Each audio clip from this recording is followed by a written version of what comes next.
શહેરમાં આવેલા સ્મશાનોના ખાનગીકરણના વિરોધમાં કોંગ્રેસનો મોરચો। વડોદરા મહાનગરપાલિકા દ્વારા વડોદરા શહેરમાં આવેલા સ્મશાનોને ચલાવવા ખાનગી કંપનીને ઇજારો આપવામાં આવતા વડોદરા શહેર કોંગ્રેસ દ્વારા ખાનગીકરણના વિરોધમાં પાલિકામાં સૂત્રોચ્ચાર સાથે રજૂઆત કરી હતી। વડોદરા શહેરમાં 31 સ્મશાનો આવેલા છે।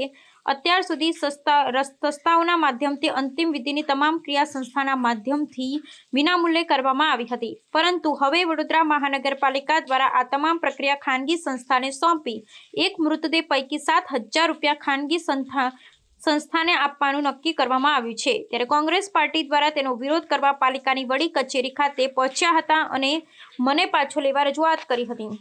સ્મશાન સેવા માટે છે, નફા માટે નહીં। એ અમે રજૂઆત લઈને આવ્યા છે કે જીવતા જીવતો વડોદરાની પ્રજાને આ ભાજપના રાજમાં સુખ અને શાંતિ નથી મળતી, પરંતુ મૃત્યુ બાદ પણ સેવાની જગ્યાએ નફો કમાવાનો આવા તગલખી નિર્ણયોનો વિરોધ કરીએ છીએ। જે 31 સ્મશાનને ખાનગી એજન્સીને આપીને એમાં જે નફો કમાવાની વાત કરવામાં આવી છે એ તગલખી નિર્ણયનો અમે વિરોધ કરીએ છીએ। કોંગ્રેસ પાર્ટી એ બાબતે સાખી નહીં લે। અમે આવેદનપત્ર આપવા આવ્યા છે। તમને આરોગ્ય અમલદાર દેવેશ પટેલ હોય કે મ્યુનિસિપલ કમિશનર હોય કે આ બધાને રાતોરાત સપનું આવે અને દિવસે તમે પ્રજા પર એ નિર્ણયને ઠોકી બેસાડો, એની ચલાવી લઈએ।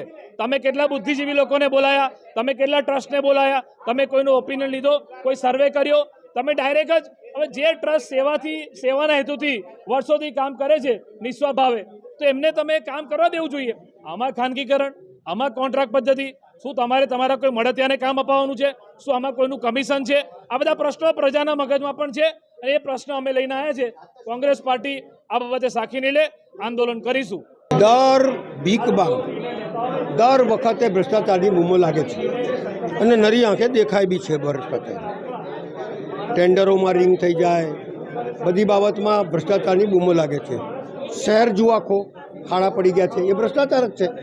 ડ્રેનેજો ઉભરાય છે, એ ભ્રષ્ટાચાર જ છે। પણ આ તો છેલ્લા માણસ આ દુનિયા, ફાની દુનિયાને છોડીને જતો હોય અને એની અંતિમ ક્રિયા કરવી હોય, એમાં બી મોટા પ્રમાણમાં ભ્રષ્ટાચાર। કોઈ બી અંતિમ ક્રિયા કરવા માટે 3-4 હજાર રૂપિયાથી વધારે ખર્ચો નથી થતો। આ સર સયાજીરાવ ગાયકવાડની નગરી, જેને આ પ્રણાલિકા બનાવી, તમે આ વડોદરા શહેરની મિલકત છે, એને તમે પૂછતા નથી। બારોબાર બહાર જ મેળવશે નક્કી કરી દેશો। સમગ્ર સભામાં ચર્ચા થાય, પેપરમાં જાહેરાત થાય, લોકોનો વ્યૂ લેવામાં આવે અને પછી નિર્ણય લેવા આવે। તમે તો સીધા 4,000નો ખર્ચો કે 3,000 તમે લઈ લીધા, લૂંટ ચલાવી છે શહેરની અંદર। આ શહેર વેચી દે કોણ તમે લોકોએ? એટલે સવાલ એટલો જ છે કે આવા કોઈ તકલકી નિર્ણય અહીંયા ચાલે નહીં, નહીં તો કોંગ્રેસ પાર્ટી આંદોલન કરશે।